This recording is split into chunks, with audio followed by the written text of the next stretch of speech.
person so revered as Are Afe Babalola, yes, it looks that you are impugning that image, that reputation built over the years. And I'm asking you to substantiate.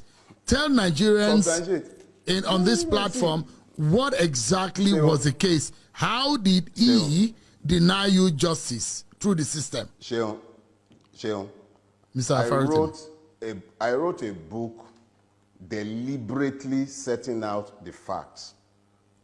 I have also been very deliberate in my presentation and speaking about the book since I wrote it to make sure that nobody is able to say that I have written the book with the intention of scandalizing persons.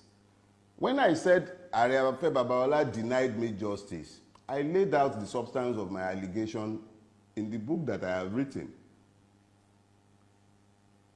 If I begin to deal with the nuts and bolts of it on your podcast or in the press, that's why you've never seen me tweet any part of the allegation or speak about it publicly. I've put it in a book. That is deliberate. It will outlive me and them. It is not beer parlor talk.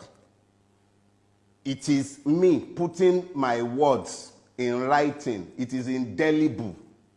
Nobody can touch it again.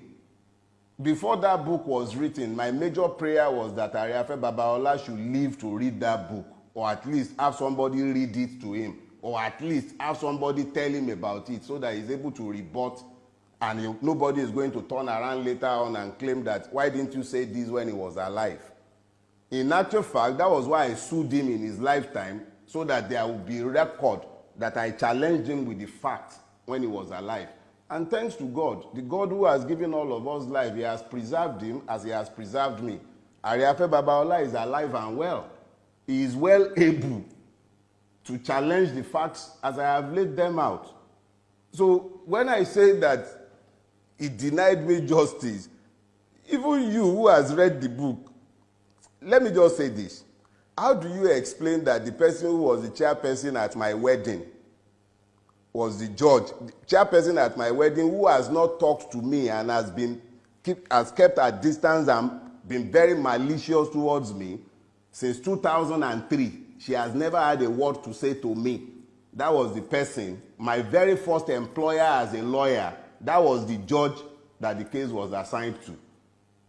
My case against Afe Babalola was assigned to that judge. You think that you couldn't have gotten justice? How could I possibly have gotten justice from a judge who hadn't spoken to me, who was chairperson at my wedding, who was the first person to ever employ me? And that one will imagine that kind of person would be in your favor, not against you. Oh, I didn't need anyone to be in my favor. But as I said in the book, the moment the case was assigned to her, I called the former head of Chambers and told him, see, they've assigned my case to this woman. If I write a letter demanding that the case be removed, it will be construed as me being malicious.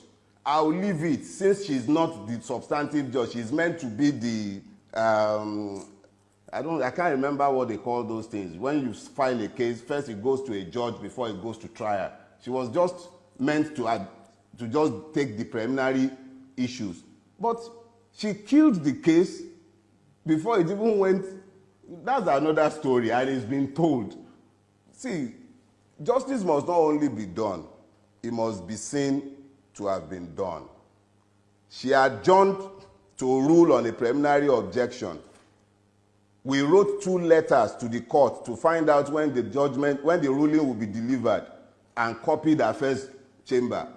Nobody ever responded. 9 months after her adjournment, she delivered the ruling without even informing us. We just happened to be in court for something else, and we realized that she had delivered her ruling without ever informing us. I have provided more. Look, my own is this. Before the book was written, I was pressured. I was under a lot of personal pressure that I must write this book and it must be in the public space, because none of us will live forever. Now I have written this book. Those who feel aggrieved by the book should do me the favor of suing me. I have not whispered in a beer parlor. I did not talk in some back room somewhere. I have written a book. It is in the public domain. If they are aggrieved, let them go to court. Maybe everybody, they tell us in Nigeria, go to court.